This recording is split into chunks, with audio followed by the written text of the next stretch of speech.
என்ன அப்படின்னா, இது நடந்துட்டு இருக்கணுன்னே இந்த முனாஃபிக்களே சில பேர் என்ன பண்ணுறாங்கன்னா, ஜிஹாது மன்சூக் ஆயிடுச்சு, அது போர்லாம் வந்து இனி வந்து தேவை கிடையாது, சண்டைலாம் பார்க்க முடியாது அப்படின்னு சொல்லி ஒரு ஃபித்னா கிளப்புறாங்க. ஏன் அப்படின்னா, அபூபக்கருடைய ஆட்சி காலத்தில் தனியாக இராணுவம் கிடையாது.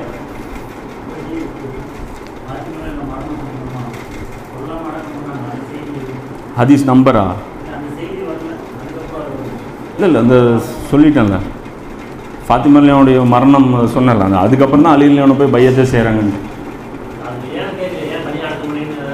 தனியாக அடக்கம் பண்ணதா? ஃபாத்திமா ரலியல்லாஹு அன்ஹா வசியத்து அவங்க சொல்லிட்டாங்கல்ல மரணத்தில். வசியத்து அதுதான் சொல்கிறாங்க. அதாவது நான் மவுத்தானா அபூபக்கரை நீங்கள் கூப்பிடக்கூடாது, நீங்கள் மட்டும்தான் அடக்கம் செய்யணும் அப்படிங்கிறது அலி ரலியல்லாஹு அன்ஹுவுக்கு வந்து இவங்க செய்கிற வசியத்து. சாகும்போது அதை சொல்லிட்டு சாகுறாங்க. அதனால் வந்து இவர் என்ன பண்ண முடியும்? இப்போ கடைசி விருப்பத்தை வந்து நிறைவேற்றணும் இல்லையா? அப்போ அல்லாஹ் குர்ஆனில் சொல்கிறான்ல, மரண சாசனம் இருந்தால் அதை நிறைவேற்றுங்க அப்படிங்கிறான். அப்போ மரண சாசனத்தை அலி ரலியல்லாஹு அன்ஹு செஞ்ச எல்லாமே கரெக்டு. அவர் குர்ஆனில் அவர் நடந்த ஒவ்வொரு ஸ்டெப்புக்கும் குர்ஆன் ஆயத்திற்கும் ஹதீஸிற்கும் நியாயமான காரணம் இருக்கும், புத்திசாலித்தனமான முடிவு இருக்கும், எல்லாமே பொருத்தமான செயல்கள் இருக்கும். அலி ரலியல்லாஹு அன்ஹு பொறுத்த வரைக்கும் நீங்கள் சாதாரணமாக தேடி தேடி பார்த்தா கூட ஒரு விஷயம் கூட ஒரே ஒன்று சொல்லலாம். என்ன அப்படின்னா, ஹுதைபியா உடன்படிக்கை எழுதும்போது ரசூலா அந்த பேராளிக்கு சொல்கிறாங்கல்ல, அல்லாஹ்வுடைய தூதர்னு அடிக்க சொல்கிறாங்க. அதை என்னங்கிறாங்க, நான் மாட்டேன் அப்படிங்கிறாங்க. அதுவும் அவருக்கு சிறப்பு தானே தவிர அவருக்கு வந்து அது இது கிடையாது. அவர் மேலே ஒரு ரிமார்க் சொல்கிற மாதிரி வந்து எதுவுமே பண்ணிட முடியாது.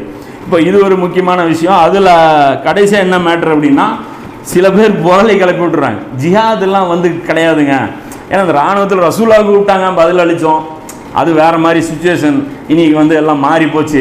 அல்லாஹ் கூட குர்ஆனில் என்ன சொல்கிறான் அப்படின்னா, 5ஆவது அத்தியாயத்து 105 பாருங்க, குர்ஆன் கண்டுபிடிச்சிட்டாங்க இவங்க. அதாவது குர்ஆன் இப்போ தான் ரசூலா மௌத்தானதுக்கப்புறம் தான் இறங்குது. அபூபக்கர் உமருக்கெல்லாம் குர்ஆன் தெரியல, இந்த ஆட்களுக்கு தான் குர்ஆன் புரியுது. எப்படி புரியுதுன்னா, ஈமான் கொண்டோர உங்களை நீங்களே காத்துக்கொள்ளுங்கள். அதாவது ஒவ்வொருத்தரும் முதல்ல தங்களை நரகத்திலிருந்து காப்பாற்றிங்க. நீங்கள் நல்வழி பெற்றுவிட்டால், நீங்கள் மட்டும் சாலிஹான தொழுகையாளி, நல்ல ஒரு நோம்பாளி, நம்ம ஒரு ஹஜ்ஜாலி, ஹஜ்ஜு செய்கிறவராக மாறிட்டீங்கன்னு வச்சுங்க, வழி தவறி செல்றவர்கள் உங்களுக்கு எந்த தீங்கும் இழைக்க முடியாது.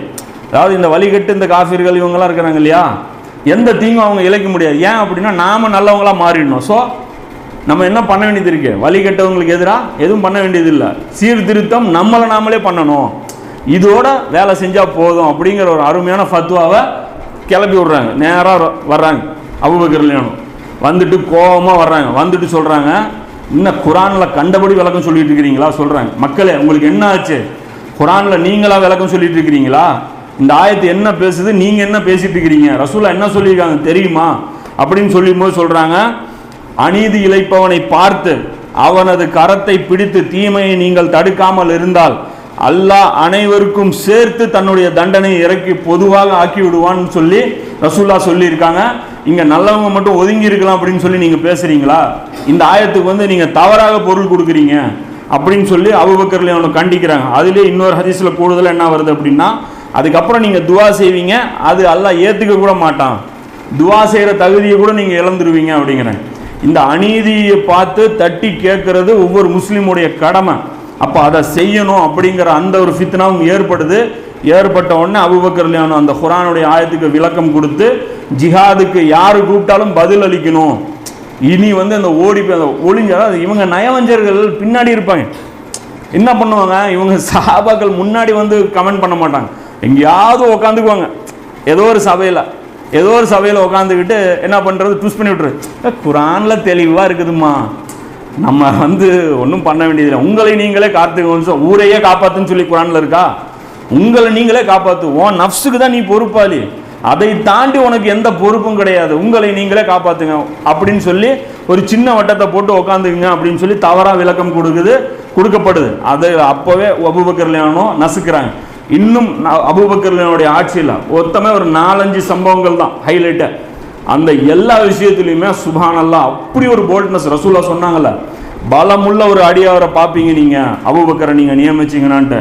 அந்த பலம் யாருக்குன்னா, இவர் எடுக்கிற முடிவு உமர் ரலியல்லாஹு பீதி கலப்புது. என்னது முடிவு, இவ்வளோ போல்டாவாக எடுப்பாங்க அப்படின்ட்டு. பார்க்கறதுக்கு சைலண்டாக இருப்பாங்க. சித்திகீன்கள் சாதாரணமாக நினைக்காது, சித்திகீன்கள் வந்து சாதாரண ஆட்கள் கிடையாது, அவங்க சைலண்டாக இருப்பாங்க.